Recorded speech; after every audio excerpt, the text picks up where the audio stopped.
Can you hear me? Yes, yeah, we can hear you. Okay, can you hear Jason? I can't hear Jason. No, and there seems to be like a blue square around his screen. I wonder if that indicates anything. know. But I guess if it's Yeah, time, go ahead. so Jason, if it's okay, I'm going to go ahead really- and start. Uh, he was talking fine just a few minutes ago, but I don't know what happened. Anyway, no worries, man. That's all right. The coordinator of the Agile Critical Thinking SIG. And first things first, I'd like to kind of make one thing known. I had to change the title of this presentation a little bit because after having the abstract accepted and to say a 6-year plan, because a lot of the opportunities that I'm going to talk about today may or may not happen to you. So I am trying to give more tips and strategies for attaining tenure in a Japanese university, something I have done without a minute. But before that, this is what we're going to be talking about today. I'm going to give you a little bit of information about myself, my publications, my presentation, so you can compare that to what you've been doing as someone who has gone from a token in five. I want to talk about the need or lack of a need for a PhD, and depending on where you want to go in the future, if you really need it now or not. A few anecdotes with my experiences on how I approach things at basically Tokai University. We'll talk about a lot of my experiences at Tokai University, which I feel helped me get ready for a tenured position. And then hopefully at the very end, I won't be talking too long and we'll have some time for discussion, questions, and sharing. So a little bit about me. This is 6 years prior to my offer of tenure, and I started my tenure position 2 years ago in 2020, April. So everything I'm talking about today is before I came to Aichi University. 6 years going from part-time position to a token in full-time position, then to the tenure position. I had about 12 peer-reviewed publications. I've always been the kind of person who solo authors their papers. I've tried to co-author papers, but it's never really worked out with a partner or whatnot. Maybe it's my fault. I don't know. But I had 12 peer-reviewed publications on my resume when I started applying for my position. I had about 8 edited publications, meaning they're not peer-reviewed, but they're in like a blog. I've done blogs for Cambridge University Press. I've done the Critical Thinking SIG's newsletter sometimes. I've done a couple of those. If you have to choose between the two, 100% go peer-reviewed publications. That's what really counts. I'm not sure if you had 100 edited publications versus say 10 peer-reviewed publications, I'm not sure those 100 would even count for you, unless they're super interested and focused on what the university needs. I had around 40 presentations in 6 years. That's a lot, I know. Even for the first 2 years of that 6 years, I didn't have a research budget. So I was paying for anywhere from 10 to 16 presentations a year by myself. And I knew it was an investment, which is why I did it, and why I decided to leave my home for a couple weekends every month, basically to do presentations, because this was pre-COVID. It's all in-person presentations. And I'm the coordinator of the Agile Critical Thinking SIG. Something I really think JALT is good at and is good for is what we're talking about today. My passion for the Critical Thinking SIG as a professional development community is to help people professionally develop. And that's what I want to talk about this today. And if I can do that by giving people opportunities to be published or to present and share their ideas on critical thinking with a larger audience, then I'm very happy to do that. So again, today, some of the opportunities that I have had, I hope to share with you and see how I thought about saying yes to those or no to those. But yeah, this is my history, basically. So as I mentioned before, I don't have a PhD, and yet I have tenure. And I think looking at my department is probably the reason why I have a tenure position without a PhD, which people I've talked to from other countries just find it blasphemous, honestly, that someone who has tenure does not have a PhD yet. And I think it has a lot to do with Japan. Different needs in Japan means different departments have different wants. And especially for, say, where I am at, the economics department at Aichi University, they would like me to get a PhD, but obviously I didn't need a PhD to get my position. And I think a lot of the things I did to build my resume, which I'll be talking about here in a few seconds, was much more important than having a PhD. Do I think you should get one? Yeah, I do. I plan to get a PhD in the near future. I've been looking at universities, I've been looking at courses like Birmingham University is one, because I'm really interested in cognitive linguistics. And that's what I did my master's degree in, is cognitive linguistics, which helped me with my curriculum design for critical thinking. But honestly, if you look on JREC and places like that, unless you're really going into something like say linguistics, history, humanities, you will need a PhD most likely to be a good candidate for those. But if you're looking at economics, physics, engineering, people who just want a English teacher, you can get by without it. I mean, I could give you many examples. I don't want to name names, but people who are in physics departments that I used to work in did not have a PhD and they had tenure. Of the 4 foreign tenured professors, none of them had PhDs in a very well-known high-level school, but it was not a linguistics department. It was a physics and science department. Engineering, all those types of mathematics, you probably can get by without a PhD when you have a good resume. But again, if you want to work in something that is research specific, like linguistics, pronunciation, sociology, probably a PhD in that field is going to help you a lot more. So it really depends on what you want to do. Is a PhD good? Yeah, I intend to get one. I'm going to try to get one in the future, but it isn't necessary. And you may want to focus on other things before you get your PhD to be a better candidate for a job in, say, economics department or something that's not specifically focused on research. I know I can feel the looks from these blank cameras since no one has their cameras on, but I know this might be controversial, especially to people who are in PhD programs, but it is the reality that I have seen, the reality that I'm living right now. And I wanted to share basically my experience with you. So moving on, again, I'm going to try to get this really quick so we can have some discussion at the end. What have I done to build my resume? And basically a few things. I became the JALT Critical Thinking SIG coordinator, basically the leader or president is called the coordinator of the special interest group. I started out just as a member, and I noticed that the website was not that great. And I said, hey, if you guys need someone to help you with the website, I could probably make it look a little bit better. And they said, yeah, sure. Special interest groups, chapters are always looking for people to get involved. If you are not involved in these, you're missing out. Honestly, it's a group of people who are dedicated, because they're all volunteers, to professional development of themselves and to other people in the groups. So after being webmaster for, I think, a year, I started shadowing David Gann, who was the coordinator before me and one of the founding members of the Critical Thinking SIG, to the executive board meetings. Found out that it was kind of interesting, got to meet a lot of neat people and to be more involved in the voting process of JALT in general.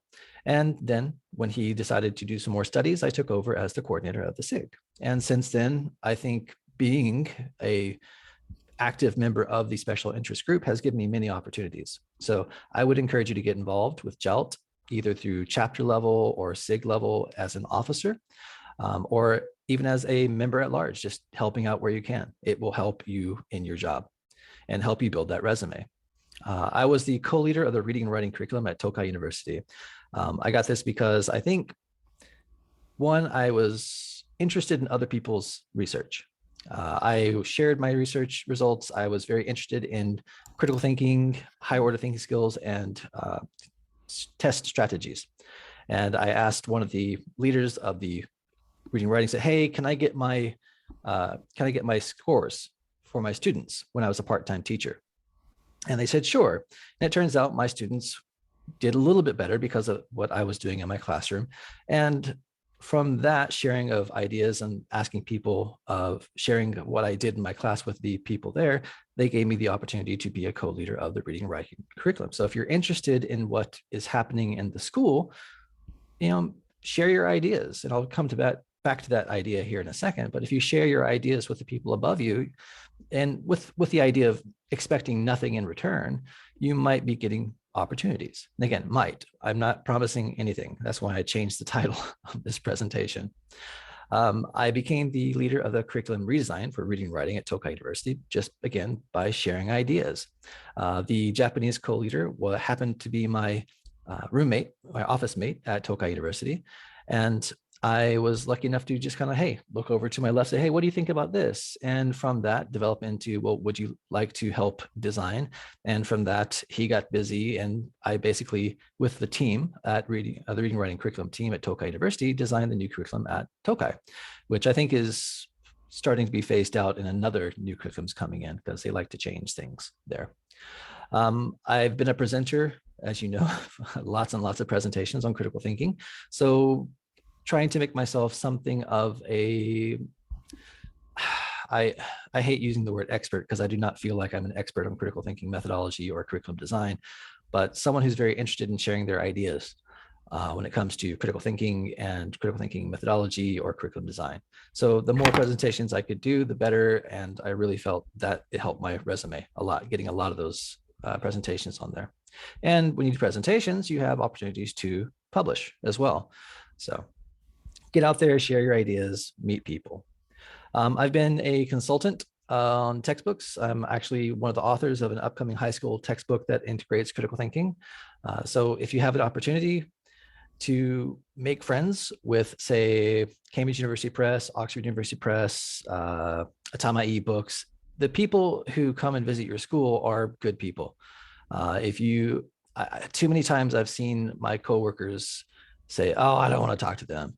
Like, but you might be missing an opportunity. And from sharing ideas and from talking with the, say, Oxford University Press, I was able to be one of the, how to say this, not coordinators, but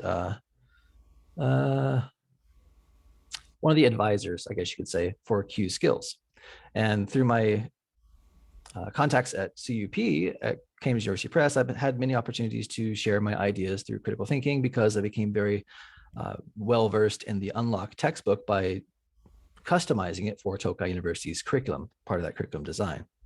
And finally, something that I was very lucky, I feel, to have had the opportunity to do. I was the designer of the Learning Commons at Tokai University, the Agora. I helped design the interior, I helped design the layout, I helped design the rooms, and the Token and Teachers Room at Tokai University. I designed that. And that just came from sharing an idea, basically. The situation was at Tokai University, we used to be in the same room with a Japanese tenured professor, and they could help out the foreign token professor by if he had questions for Japanese or whatnot. So I decided to change that to a large room, think a high school teacher's room layout, and put all the tokens into that.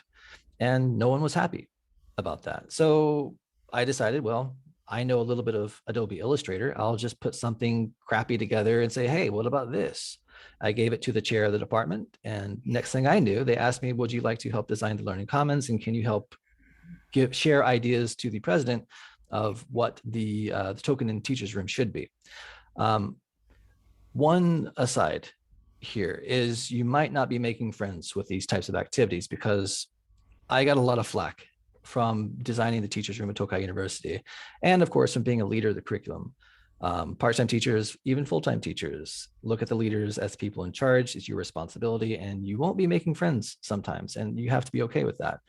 I got a lot of flack for designing a teacher's room, even though I was just trying to improve the teacher's room. I think what ended up being the Token and Teachers Room at Tokai was much better than the high school teachers room design. But again, you may be asking for some flack from other teachers if you're helping the man, as it were.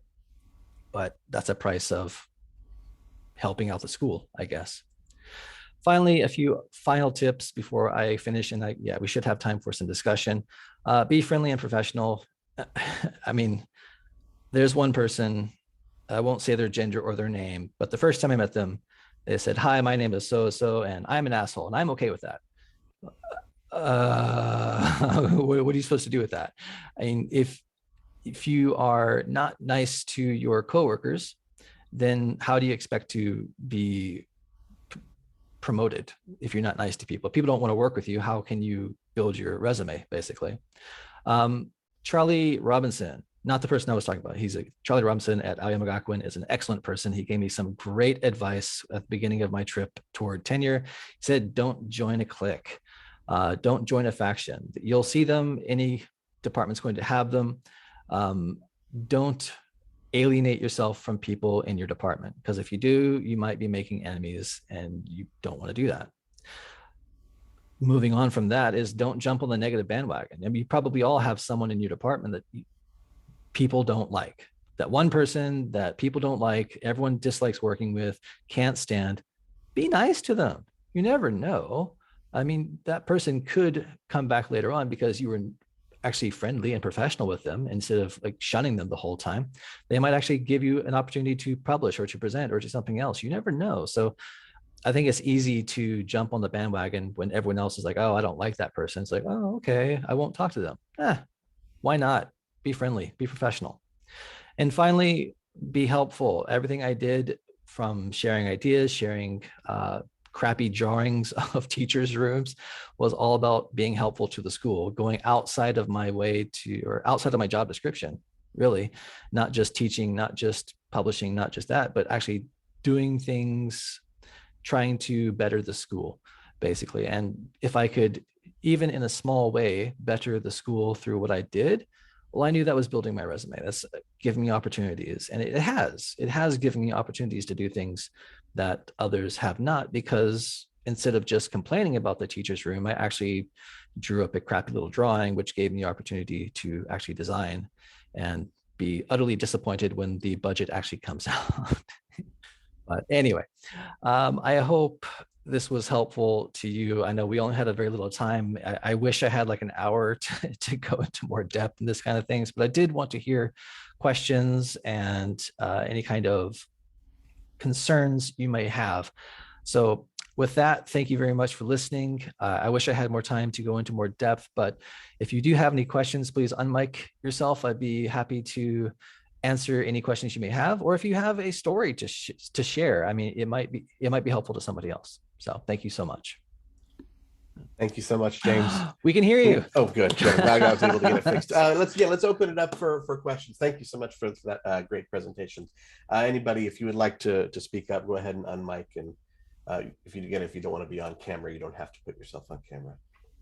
If you want to mask your voice, you can do that too.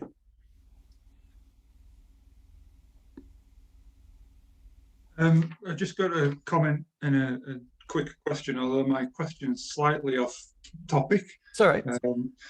Well, first of all, just thank you very much for sharing your story. It was very interesting to hear, and I'm sure it's going to be very useful to everybody in the room. I hope so.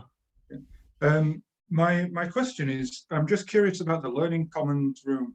Mm-hmm. Just wondered, you said you just made a crappy PDF and sent it off, and then I just wondered what design thoughts you had, or like how did you design the room? The very original idea was not for the Learning Commons. It was actually for the teachers' tokening room.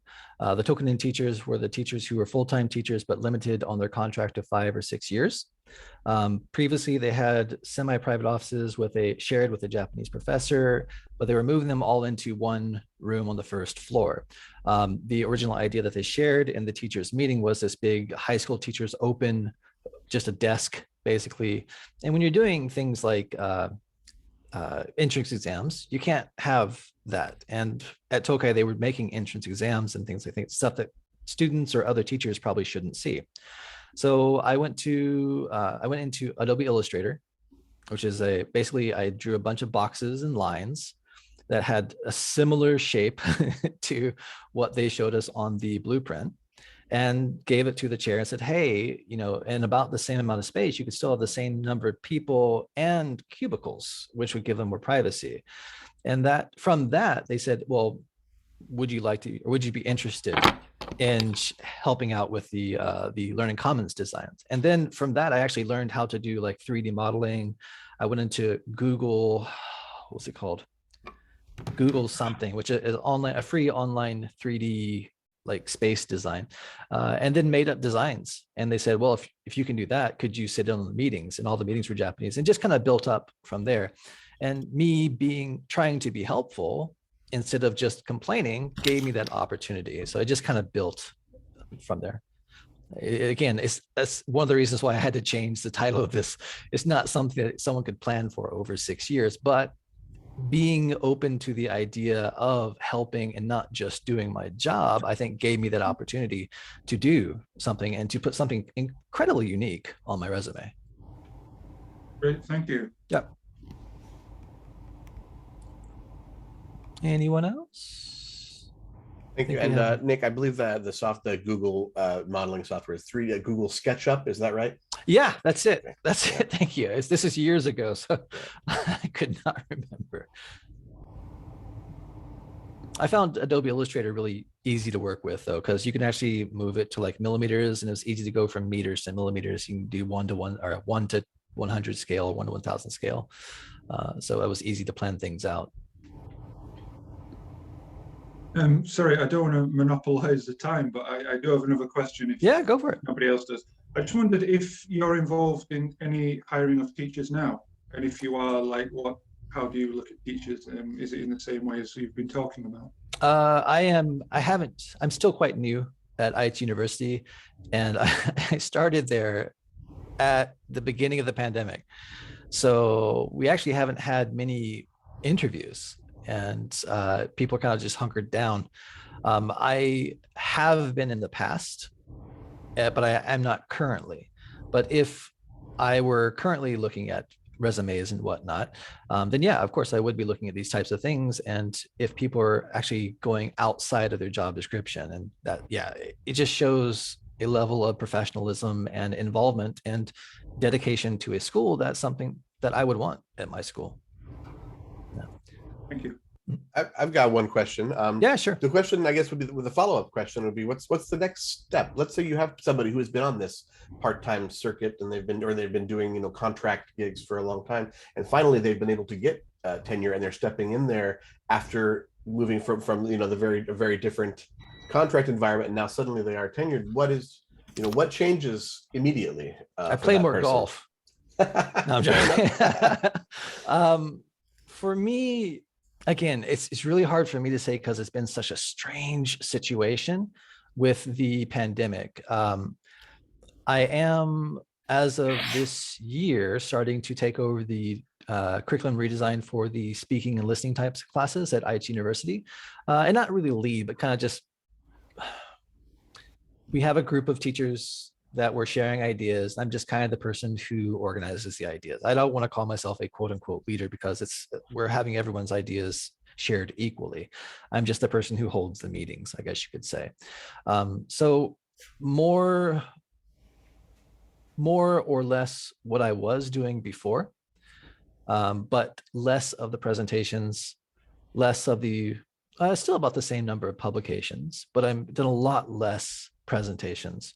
I've worked myself into a position where, like, Oxford University Press or Cambridge University Press kind of looks at me as an expert in critical thinking methodology or curriculum design.